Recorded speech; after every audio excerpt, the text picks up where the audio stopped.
ارسطو نے ایک دفعہ کہا تھا، اپنے آپ پر قابو پا لینا ہی اصل طاقت ہے۔ کیا آپ اکثر جذبات میں آ کر ایسا کچھ کر بیٹھتے ہیں جس کے بعد میں پچھتاوا ہوتا ہے؟ زندگی میں کامیابی کا راز دولت یا شہرت نہیں بلکہ ضبط نفس یعنی سیلف کنٹرول میں چھپا ہے۔ ضبط نفس کا مطلب ہے اپنے خیالات، اپنے جذبات اور اپنے اعمال کو قابو میں رکھنے کی صلاحیت۔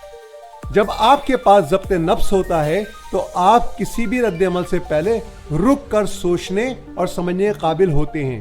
یہ آپ کو وہ راستہ چننے میں مدد دیتا ہے جو درست ہے، نہ کہ وہ جو اس وقت آسان لگ رہا ہو۔ روزمرہ زندگی میں یہ آپ کو بری عادتوں اور منفی رویوں سے بچاتا ہے۔ یاد رکھیے، ایک خود مختار انسان وہی ہے جو اپنے اہداف یعنی گولز پر توجہ مرکوز رکھ سکے۔ ضبط نفس کے ذریعے ہی آپ بہتر فیصلے کر سکتے ہیں۔ یہ آپ کے ذاتی ترقی میں ایک کلیدی کردار ادا کرتا ہے، کیونکہ یہ آپ کو غصے، ڈر اور فضول باتوں سے دور رکھتا ہے۔ جتنا مضبوط آپ کا اپنے اوپر قابو ہوگا، اتنے ہی آپ ڈسپلن اور ذمہ دار بنیں گے۔ یہ عمل ہمیں صبر، طاقت اور ذہنی پختگی سکھاتا ہے۔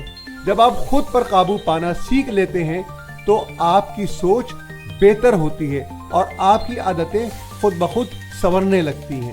اپنی زندگی کی لگام اپنے ہاتھ میں تھامیں اور ایک بہتر کل کی بنیاد رکھیں۔ اگر آپ نے خود کو جیت لیا تو آپ نے پوری دنیا جیت لی۔